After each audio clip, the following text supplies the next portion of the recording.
Assalamualaikum warahmatullahi wabarakatuh. Selamat pagi, salam sejahtera buat kita semua. Bismillahirrahmanirrahim. Alhamdulillahirabbil alamin. Wassalatu wassalamu ala asrofil anbiya'i wal mursalin Sayyidina wa habibina wa syafi'ina wa maulana Muhammad wa ala alihi washabihi ajmain amma ba'du. Yang kami hormati Bapak Dr. Agung Wisnu Barata SOSMM. Selamat pagi, selamat siang Pak Agung. Selamat pagi, siang. Yang kami hormati Ibu Dr. Anda Yuleha SH MSI, Kabid Pemberdayaan Masyarakat atau teman-teman sahabat desa atau lebih kenal bidang 2. Ada bidang 1, bidang 2, bidang 3, beliau Kabid bidang 2 di Disperma Desa Hutan Batang. Dan sahabat desa khususnya yang di wilayah Hutan Batang, yang pertama marilah kita bersyukur kepada Allah SWT. Alhamdulillah kita pada pagi siang hari ini diberi nikmat sehat sehingga kita bisa berjumpa kembali bertatap muka dalam acara laboratorium administrasi pemerintahan desa yang digagas oleh Disperma Des sebagai wahana silaturahmi dan edukasi bersama. Yang kedua, marilah kita yang beragama Islam, yang beragama Muslim bersama-sama kita sanjungkan, kita aturkan kepada junjungan Nabi Agung Muhammad Rasulullah SAW. Semoga kita umat muslim ini mendapatkan syafaat beliau di hari kiamat nanti. Allahumma amin. Amin. Sahabat desa, untuk pagi siang hari ini materi yang akan disampaikan oleh Bapak Dr. Agung yaitu mengenai gaya kepemimpinan. Ini luar biasa, beliau sudah punya banyak pengalaman.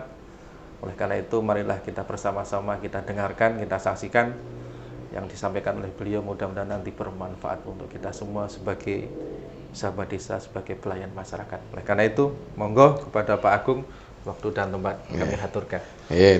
Terima kasih sekali Mas Budi yang selalu menemani saya, Mbak Yuleha juga sama.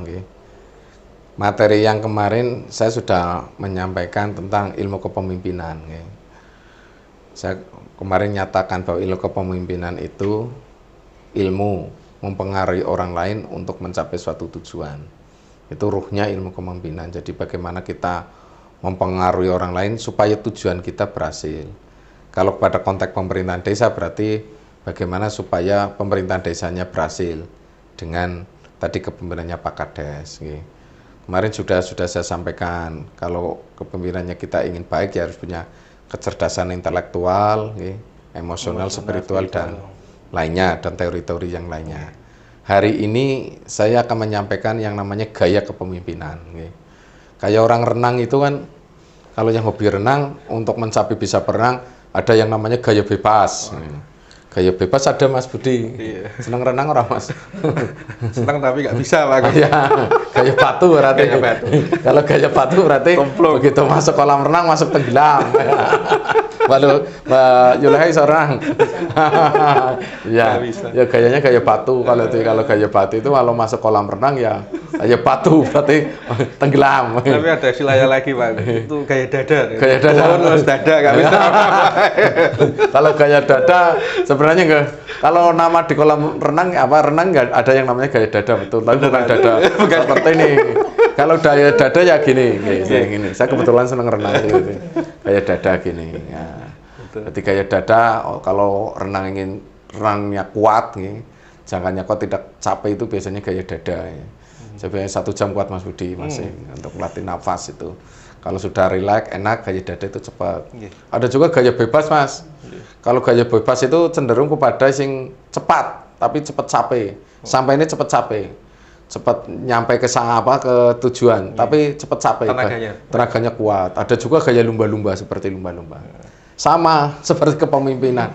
Kepemimpinan juga punya stil gaya. Nah, hari ini saya akan menyampaikan konsep gaya kepemimpinan dari berbagai teori ya. Dan saya sampaikan di awal, tidak ada gaya suatu teori apapun yang mengatakan bahwa teori itu paling baik, itu nggak ada. Dari teori baik ya sesuai dengan situasi dan kondisi. Dan saya ingin mengenalkan berbagai gaya kepemimpinan ini. Mungkin ada yang sudah melaksanakan, ada juga yang belum tahu. Dan juga nanti bisa menilai dirinya sendiri. Meskipun tidak tahu teorinya, biasanya saya gayanya seperti ini. Itu aja. Saya ingin, ini secara teori ini, gaya kepemimpinan. Apa itu gaya kepemimpinan? cara pemimpin bertindak dan atau bagaimana ia mempengaruhi anggotanya untuk mencapai tujuan tertentu. Jadi saya sudah menyampaikan yang namanya kepemimpinan itu, itu kemampuan mempengaruhi orang lain untuk mencapai tujuan. Nah, sekarang bagaimana mempengaruhi orang lain supaya tujuannya berhasil? Ini pakai gaya. Nah, gaya kepemimpinan setiap orang itu berbeda. Kenapa setiap gaya kepemimpinan itu berbeda? Kayak Mbak Yuleha meskipun sama-sama dari dari Untak ya, dari Untak. Tapi meskipun satu perguruan nanti gaya kepemimpinannya berbeda. Kayak Mas Budi dari pondok mana, meskipun satu pondok gaya kepemimpinannya itu beda. Kenapa itu berbeda? Karena satu itu pengalaman, juga mungkin yang sesuai dengan talentanya dirinya sendiri. Nah, ini saya akan bahas satu-satu gaya kepemimpinan. Nah, kepemimpinan karismatik. Ini yang terkenal karena pemimpin-pemimpin dunia itu biasanya kepemimpinan karismatik. Kalau kita di Indonesia kayak Soekarno itu. Pak Karno itu kan kalau pidato membius masyarakat pada zamannya, orang itu mau mengikuti. Karismatik. Kalau di Batang ya pernah Pak Bupati, Pak Bambang Bintoro itu. Pak Bintoro itu luar biasa kalau pidato orasinya, orasinya pintar, itu karismatik. Mahatma Gandhi itu contohnya, Nelson Mandela itu juga orang-orang yang punya karismatik. Lah, biasanya orang yang punya kepemimpinan karismatik ini secara teori ya, ini pendapatnya Nortos, saya ngambil sumber yang dapat dipercaya, itu anugerah khusus yang dimiliki individu tertentu yang memberikan mereka kemampuan untuk melakukan hal-hal yang luar biasa, Mas Budi. Kalau bahasa Jawanya gawan bayi. Gawan bayi. Ini memang sulit, ini pemimpin karismatik teorinya agak sulit, tapi biasanya anugerah khusus dari Allah gitu aja. Kalau kita Islam berarti dia punya kemampuan, memang dia ada gawan bayi. Makanya ada ilmu secara kita orang Jawa itu ada amalan-amalan dan pidatonya itu enak itu mesti. Kalau kita Muslim mesti punya amalan-amalan itu, dikirnya harus dibaca supaya yang mendengarkan juga enak. Juga kalau kita pidati auranya kelihatan. Kalau saya katakan itu energi kepemimpinan. Energi kepemimpinan itu kalau kita belum bicara saja sudah nonton wajahnya, nonton bodinya, kita berwibawa. Itu contohnya. Ya, contohnya itu ngomong sebentar saja, wah enak didengar ini. Berarti dia punya karismatik di dalam kepemimpinannya. Dan ini memang gawan bayi itu faktor yang paling domen. Karisma bisa diartikan api yang menyala, energi. Kalimatnya ini apa ini? Ini orang luar ini. Api yang menyala energi dan komitmen pengikut. Artinya seperti kita kalau yang pintar pidato itu kayak dirinya itu menyala, jadi api. Dan komitmen pengikut. Pengikutnya apa yang dikatakan ya A semua. Dengan sendirinya. Mau ke kanan, ke kiri, ke atas, bawah. Itu berarti punya energi komitmen yang sangat kuat sekali yang diikuti oleh pengikutnya. Serta menyebabkan mereka mengikuti panggilan tugas. Nah, kayak komandan perang itu. Kayak Hitler, Nazi itu bisa dikatakan juga kepemimpinan yang otoriter, juga karismatik. Tentaranya, pasukannya disuruh kanan, ya kanan semua. Nah, ini kepemimpinan karismatik. Kelihatannya ini Pak Kades banyak yang punya kepemimpinan karismatik. Karena apa bisa menang di dalam pemilihan kepala desa, pasti dia punya karisma. Karisma yang bisa membius masyarakatnya, para tokohnya mau mengikuti dan mau mencoblos dirinya. Ini karismatik. Kemudian pemimpin karismatik bertindak dengan cara yang unik, yang memiliki efek karismatik tertentu pada pengikut mereka. Jadi tindakannya kadang-kadang aneh malah justru. Kadang-kadang bisa provokator, bisa juga tenang. Tapi mereka pengikutnya tetap mengikuti karena cara-cara yang dipakai malah kadang-kadang unik. Contoh di dalam pidato, kalau orang pidato biasanya urut, segala puji bagi Allah, sholawat. Dia kadang-kadang pemimpin karismatik langsung menyampaikan hal-hal sing aneh, mungkin bercerita atau yang aneh, tapi punya semangat, punya energi, pengikut itu bisa mengikuti. Ini memang mereka itu punya kemampuan yang khusus, yang tidak bisa dipelajari juga karismatik. Memiliki yang kuat untuk membuat orang lain menjadi percaya diri dan memiliki rasa yang kuat dari nilai-nilai moral mereka sendiri. Jadi kalau orang sudah punya karismatik itu, terutama para alim ulama ini, seperti Abah Lutfi lah. Kalau kita di wilayah Pekalongan, Batang, Indonesia ini kan Abah Lutfi itu kan yang karismatiknya kan sangat luar biasa sekali. Berjam-jam menunggu tetap siap menunggu. Zamannya banyak karena punya karismatik yang luar biasa. Coba kalau Mas Budi jadi narasumber. Beda lagi, Pak. Beda lagi. Sudah jamaahnya sudah banyak, nggak datang ditinggal ini ya. Beda. Kalau pemimpin karismatik, dia memang butuh kehadirannya. Pengikutnya itu akan siap mengikuti. Ini pemimpin karismatik. Karisma itu aja. Lanjutannya. Pemimpin karismatik melalui hubungan interpersonal yang kuat antara pemimpin dan pengikutnya. Hubungan interpersonal itu ikatan emosional yang sangat kuat sekali. Jadi kalau pemimpin karismatik bilang serang ya nyerang, bilang diem ya diem, itu karena apa? Terjadi hubungan yang sangat kuat sekali. Karena kayak yang disampaikan oleh pemimpin karismatik sudah merupakan ukuran kebenaran. Kalau imamnya sudah bilang serang ya serang, itu. Nah ini yang kalau karismatiknya yang bermasalah ini, manakala dia ganggu kepentingan negara, ini bahaya ini. Punya karisma tapi dia menentang kepentingan negara itu juga sangat berbahaya, Mbak Yuleha. Makanya pemimpin karismatik ini memang ada pengakuan daripada pengikutnya karena karisma yang dimiliki oleh seseorang. Kalau di Sang Pamomong ini umpamanya ketua Pak Rosikin, ketua Sang Pamomong itu punya karisma. Kalau ketua Sang Pamomong sudah bilang, Pak Kades mau ikut nggak? Kalau ikut semua berarti punya karisma. Kalau di perangkat umpamanya Pak Kaji Karnoto ini kan luar biasa. Kalau perintah perangkat demo semua itu. Berarti dia punya karisma itu. Jadi contohnya power di dalam dirinya itu sangat kuat sekali ini pemimpin karismatik karena hubungan emosionalnya dengan bawahannya itu sangat kuat sekali interpersonalnya. Memiliki pengaruh lantaran pengikutnya meyakini dan menerima total ide yang disampaikan yang kadang melampaui batas nalar. Wah, ini sih kadang-kadang melampaui batas nalar. Kadang-kadang secara logika ya tidak masuk akal, tapi karena sudah menjadi pengikutnya, apapun diikutnya. Seperti Mas Budi ini kalau sudah percaya sama kiai, kiainya apa yang dikatakan kiai sudah kayak kebenaran mutlak. Ya, setia.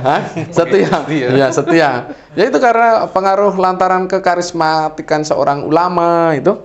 Ya seperti itu juga, itu karena pengikutnya mesti akan mengikuti. Kadang-kadang perintahnya itu tidak masuk nalar, tapi menurut ini harus seperti diikuti. Dengan kekuatan yang dimiliki, pemimpin karismatik dengan mudah mempengaruhi pengikut dan anggotanya untuk sampai tujuan. Nah ini kalau sudah punya dirinya pemimpin karismatik, ini Pak Kades, perangkat atau kadus, karismatiknya diarahkan yang ke positif. Bukan yang menentang negara, tapi kepentingan kemaslahatan. Jadi karismatiknya nanti hal yang positif ini, terutama para pemimpin-pemimpin yang punya karismatiknya itu untuk kepentingan yang kemaslahatan, bukan hanya kepentingan pada kelompoknya. Pemimpin karismatik pada umumnya lahir dari atas pesona, imajinasi, dan inspirasi serta kemunculannya. Pesona. Apa karismatik mungkin karena keilmuannya juga bisa, Mas Budi. Karena kealimannya juga bisa. Karena kecantikannya juga bisa. Mungkin wanita Cumannya nyalon anggota DPR itu. Karena karismanya wajahnya cantik, dia tidak tahu milih ya, akhirnya milih yang cantik. Betul Mas Budi, saya pernah bisa terjadi. Ternyata karismanya karena kecantikannya, karena ilmunya, karena kealimannya, karena kesolehannya. Itu karena baiknya, karena kemanusiaannya sering menolong, imajinasi, inspirasi atas kemunculannya, menjadi inspirasi. Sampai sekarang kan kayak presiden kita pertama Pak Soekarno kan masih sumber inspirasi dari pemimpin karismatik. Contohnya ini ya, Presiden Soekarno, Nelson Mandela Afrika Selatan, Mahatma Gandhi, Barack Obama yang Amerika itu. Ini contoh-contoh pemimpin karismatik. Nah, apakah pemimpin karismatik itu dapat dipelajari? Kalau kajian-kajian yang saya pelajari itu memang tidak bisa, Mas, itu. Karismatik itu memang lahir dari bawaan bayi, itu aja, karismatik. Tapi kalau sudah punya bibit karismatik, dilatih lebih karismatik, ya bisa. Gitu. Karena karismatik itu memang pemberian anugerah dari Allah terhadap seorang pemimpin itu. Orang diajari pemimpin yang dilalui ya pintar itu karena karisma, pancaran energi kepemimpinannya sangat kuat sekali. Mungkin ini dari Pak Kades sudah ada yang punya karismatiknya ya, kepemimpinannya. Nah, kemudian yang selanjutnya ini teori kepemimpinan transformasi.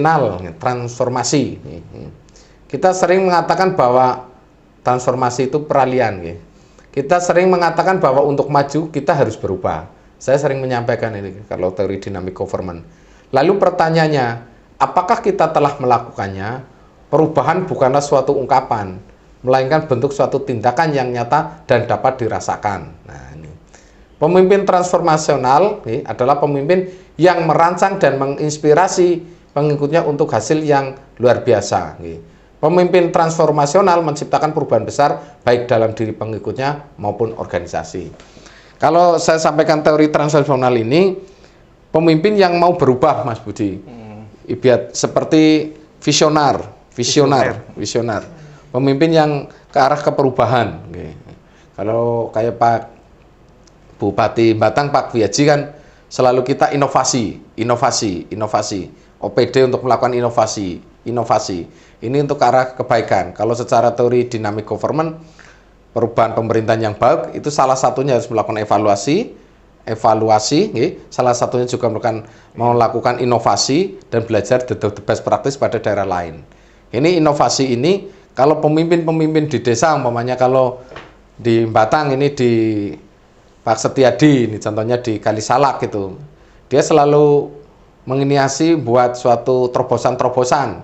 Ini termasuk pemimpin yang transformasional. Mentransformasi dari hal-hal yang belum ada menjadi ada, seperti sistem informasi desa. Ini gaya-gaya kepemimpinan yang selalu berubah-berubah. Karena biasanya pemimpin transformasi ini menganggap bahwa hari ini harus lebih baik daripada kemarin, dan besok harus lebih baik daripada hari ini. Jadi selalu berubah. Dan perubahan itu menuntut namanya suatu inovasi. Jadi kalau pemimpin-pemimpin yang sering melakukan inovasi, ini termasuk pemimpin yang transformasi. Nah, ini transformasi. Jadi kalau Pak Kades, desanya ingin ada SID dengan layanan seperti ini. Ada yang mungkin wisata, umpamanya kayak di daerah atas, Pak Buang Tumari gitu.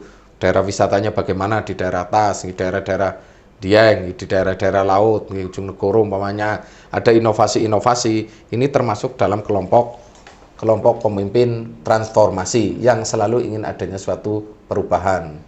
Nah, ini karakteristik pemimpin transformasional, memiliki strategi yang jelas. Dia biasanya bisa mengukur, kalau saya membangun ini apa yang akan terjadi. Terus melihat kepedulian lingkungan, kayak di Ujung Negoro karena dekat dengan laut, dia membangun BUMDesnya, contohnya di pinggir laut, itu contohnya, karena kayak daerah atas banyak wisata karena di daerahnya daerah dingin, negeri di atas awan itu di yang daerah atasan, ya kayak daerah-daerah lingkungan daerah Sijono itu juga kan banyak kafe-kafe, ini Pak Bastomi, merangsang anggotanya untuk berbuat lebih baik, menjaga kekompakan tim, menghargai perbedaan dan keyakinan. Biasanya orang yang sudah memiliki ilmu kepemimpinan ini, biasanya dia akan menghargai suatu perbedaan dan keyakinan, karena nanti di dalam perbedaan keyakinan itu akan memunculkan inovasi-inovasi yang baru. Saya di Dispermades ini juga termasuk mungkin gaya transformasi apa karismatik, saya sendiri kurang tahu. Tapi ini teorinya seperti ini, Mas Budi. Memang saya melakukan inovasi kayak pilkades tanpa politik uang, sistem informasi desa, pelatihan bagi kepala desa terpilih yang terbaru, pengadaan perangkat desa menggunakan sistem CAT. Itu termasuk transformasi, inovasi. Kalau itu termasuk kepemimpin transformasi. Tapi juga karismatik, jadi komparasi Pak. Komparasi, gabungan. Saya semuanya gabung satu ya, masa Gawan Bayu, kita sendiri nggak tahu. Tapi yang bisa merasakan orang lain aja, ya, itu betul. aja. Yang lain penilaiannya. Kita kan tidak bisa menilai diri sendiri, Mas. Kalau kita nanti nilai malah jadi orang sombong, Mas. Betul. Ya. Kepemimpinan transaksional. Nah, ini. Saya sering menyatakan politik transaksional. Betul.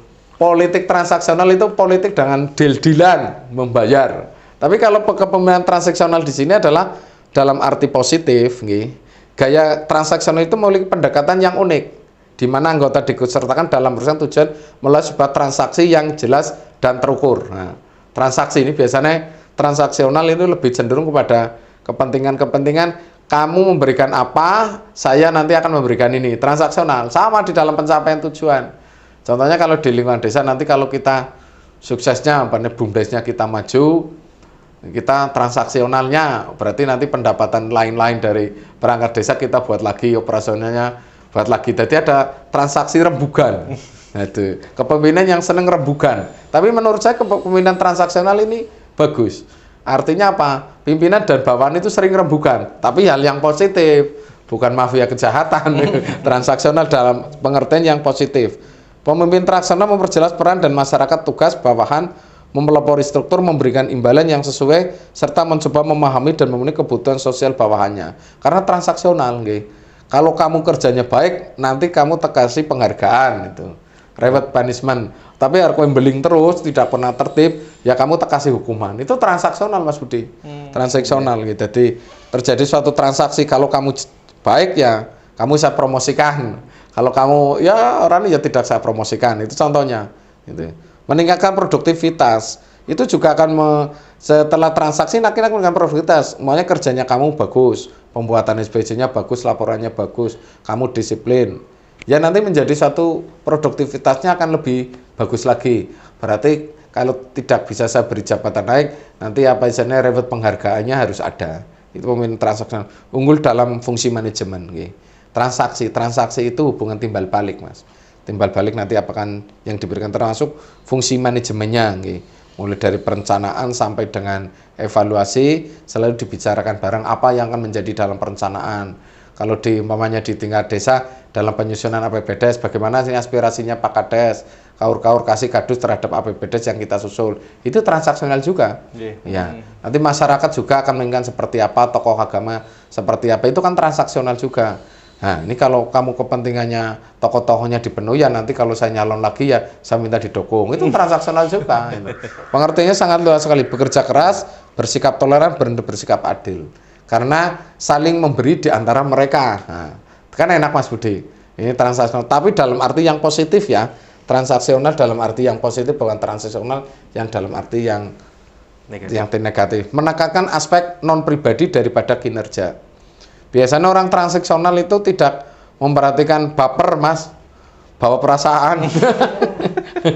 Kalau orang transaksional ya sudah, perasaan itu biasanya dihilangkan. Dia lebih cenderung kepada yang sifatnya kinerja. Contoh, ini hari ini kan umpamanya ya, nanti di 2002 kita ada pilkades serentak 32 desa ya. Nah nanti kita transaksional, nanti kita di Dispermades nawarkan kepada Pak Kades, pada penyelenggara panitia atau yang lainnya, ini rencananya jadwalnya kapan kita akan pilkades serentak ya. Kalau orang Jawa biasanya hitung-hitungan secara magic gitu hari itu ya, nanti saya akan dari Pak Kades menginginkan seperti ini, dari panitia seperti ini, kami dari tatanan hukumnya seperti ini. Ternyata kita menentukan hari waktunya. Ini kan transaksional. Jadi kalau kebijakan yang kami buat itu juga transaksional. Nanti akan saya buat seperti ini, nanti resikonya seperti ini, keuntungannya seperti ini. Gitu. Terhadap jadwal termasuk masalah anggaran. Anggaran juga transaksional juga. Nanti berapa besar anggaran yang akan digunakan di dalam pilkades. Contohnya untuk apa-apa saja, jadwalnya, urutan-urutan itu transaksional. Tapi dengan tidak menghilangkan rasa hukumnya. Itu terjadi transaksional. Rasa komitmen terhadap organisasi dan norma dan nilai-nilai organisasi. Kalau sudah transaksional ya kita harusnya punya komitmen. Komitmen itu janji terbaik ya menurut ukuran hati kita. Kalau kita sudah memberikan janji terbaik, komitmen untuk melakukan terbaik, ya jangan kita inkonstitusional istilahnya. Inkonsisten. Kita harus punya komitmen terhadap organisasi maupun nilai-nilai organisasi. Konsep pemimpin transaksional bukan sekedar menempatkan transaksi dalam arti sempit. Nah ini dalam arti sempit. Umpamanya dalam transaksi sempit ya, kowe tak angkat nanti dengan bayar gini. Nah itu transaksi yang dalam arti sempit yang tidak positif. Karena itu sangat memperhatikan aspek pendukung lainnya sebagai bagian daripada perubahan. Nah, contohnya kamu tak angkat nanti seleksi mudah-mudahan kalau jadi perangkat, kamu juga harus bisa kinerjanya harus baik. Gitu. Itu kan transaksional juga, pengertian secara transaksional juga. Kemudian kepemimpinan partisipatif. Nah, kepemimpinan partisipatif itu gaya pemimpin yang menunjukkan perhatian besar terhadap bawahannya atau para anggotanya. Perlu saya ingatkan lagi, partisipatif itu termasuk asas-asas di dalam dynamic government maupun good government. Pemerintahan yang baik salah satunya menganut gaya partisipatif. Partisipatif itu artinya mendengarkan arus bawah. Nah, partisipatif, keterlibatan, bukan otoriter. Kalau saya umpamanya di kantor akan ngambil suatu kebijakan, saya tanya kabitnya, saya tanya kasihnya, saya tanya stafnya. Itu berarti partisipatif. Karena orang arus bawahnya itu nanti akan berpendapat dan akan dijadikan formula dalam suatu pengambilan keputusan. Ya. Ini gaya partisipatif gitu. Kalau Pak Lurah, umpamanya akan Pak Kades, Pak Lurah akan ngambil suatu keputusan, tanya pada Pak Cariknya, tanya pada kadusnya, tanya pada kaurnya, pada kasihnya, tanya pada BPD-nya, pada lembaga-lembaga ormasnya, RT-nya, itu model partisipatif. Keuntungan partisipatif ini konfliknya nanti rendah, karena seorang akan dihargai bagaimana pendapatnya. Nah, saran saya ini partisipatif bisalah dipakai. Kalau inovasi mungkin agak terlalu berat, kalau transaksional pasti itu dilaksanakan. Kalau transaksional, partisipatif juga melibatkan, kalau karismatik ya Pak Kades juga karismatik. Partisipatif. Gaya pemimpinan ini mengajak bawahnya untuk berperan aktif dalam proses pengambilan keputusan berupa saran, ide dengan cara demokrasi, meskipun keputusan tetap diambil oleh pemimpin. Nah, contohnya ya, kalau ngambil suatu keputusan, apakah akan bangun jalan dulu, apakah akan bangun irigasi dulu, apakah untuk kegiatan lain. Model ini masing-masing berpendapat dengan argumen, dengan logikanya masing-masing. Tetapi keputusan tetap ada di pemimpin. Nah, tetap ada di pemimpin bagaimana pendapatnya. Saya sarankan pemimpin itu jangan terlalu memaksakan konsepnya. Ilmu kalau konsep partisipatif ini digunakan, satu itu ketenangan di dalam organisasi ini lebih baik. Jadi tidak terlalu arogan, mengambil keputusan, diambil keputusan sendiri. Saya tidak pernah diikut sertakan dalam pengambilan keputusan. Itu kan sering kita dengarkan Mas Budi. Jadi keputusan-keputusan ya dengan melibatkan semua pihak untuk berpartisipatif. Kalimat saya stakeholder, pihak-pihak yang berkepentingan untuk berpartisipatif. Jadi kepemimpinan yang partisipatif ini, keputusan diambil melalui pertimbangan saran, juga diskusi, brainstorming. Brainstorming itu diskusi semua Mas Budi. Kita dalam lingkaran, kami ada pendapat-pendapatnya dari bawahan atau orang lain, dari semua stakeholder. Nanti dari pendapat-pendapat yang berbeda, ditarik titik temu dari perbedaan itu menjadi ada titik kesamaannya. Ini nanti model partisipasi. Berorientasi pada tujuan mendorong pegawai karya untuk bekerja tinggi melalui ide-idenya.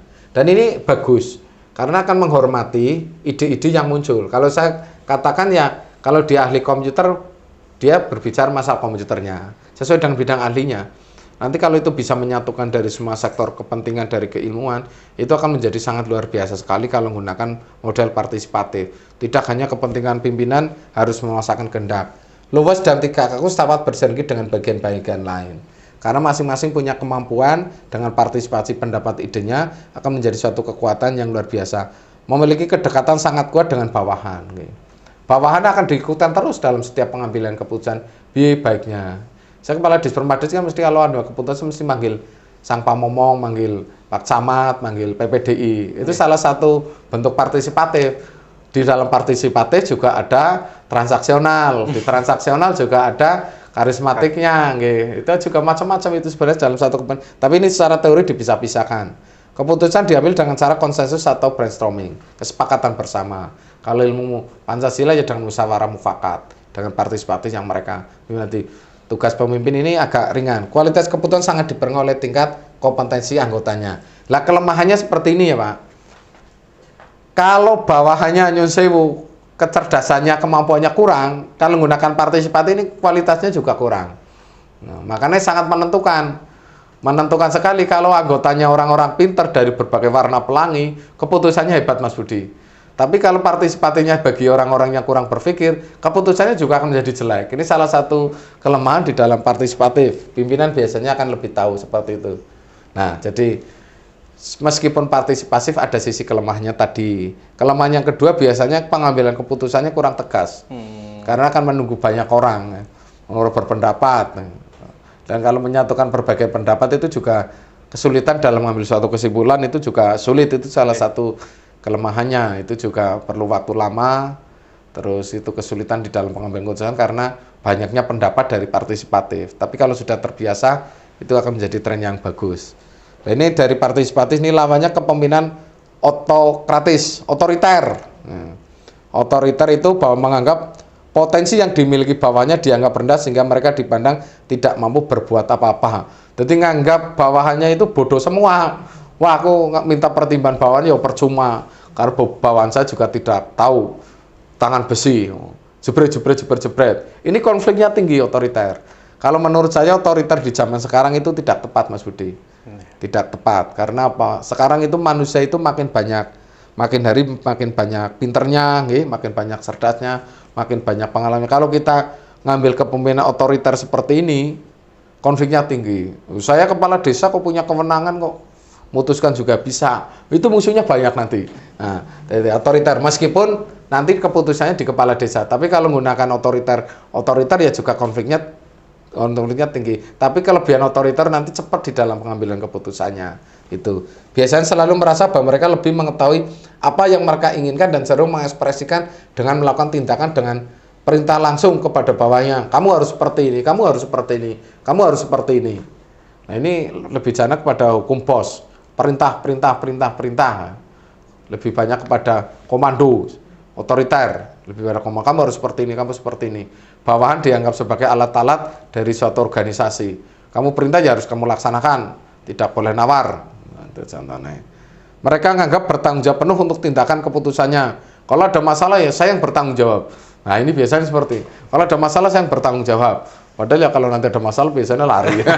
Sama. Iya, jadi itu jangan seperti itu. Karena dalam kita itu hidup dalam suatu sistem dan kita itu makhluk sosial juga makhluk individu. Otoriter ini cenderung kalau saya kaji itu lebih cenderung kepada orang yang bersifat individual biasanya. Keakuannya itu tinggi, nganggap orang lain itu bodoh. Sehingga keputusannya gunakan otoriter. Saya pemimpinnya, lakukan apa yang saya perintah. Wah, dengarkan kalimat saja di kuping ini nggak enak. Di telinga kita nggak enak, Mbak. Saya pemimpinnya, lakukan apa yang saya perintah. Nah, ini nggak enak. Ini pemimpin otoriter. Ya. Lah ini menurut pendapat saya ini. Ini menurut pendapat Agung ini. Saya ngambil dari filosofi di Pancasila saja. Nanti akan saya kaji sendiri dalam kepemimpinan Pancasila. Tapi hari ini yang menurut pendapat saya yang holistik. Jadi kepemimpinan dari berbagai pendapat kepemimpinan banyak sekali yang saya pelajari dari berbagai ilmu yang saya pelajari selama ini tentang ilmu kepemimpinan baik dari Amerika, dari Jepang, dari Indonesia atau dari dengan gaya macam-macam. Satu kalau menurut saya pemimpin ini harus menghadirkan Tuhan. Nah ini kali ini sudah rampung. Menghadirkan Tuhan di pikiran, rasa dan hati nurani dalam proses penyelenggaraan kegiatan apapun. Nah, kita mau bekerja, mau apapun, dan setiap pengambil keputusan. Nah, ini jarang ini. Biasanya kita lupa Tuhannya. Tapi kalau kita merasa kita punya agama, ya, kalau kita punya agama Islam yang kita yakin itu paling sempurna menurut keyakinan kita, ya Allah kita dilibatkan di dalamnya, di dalam pengambilan keputusan.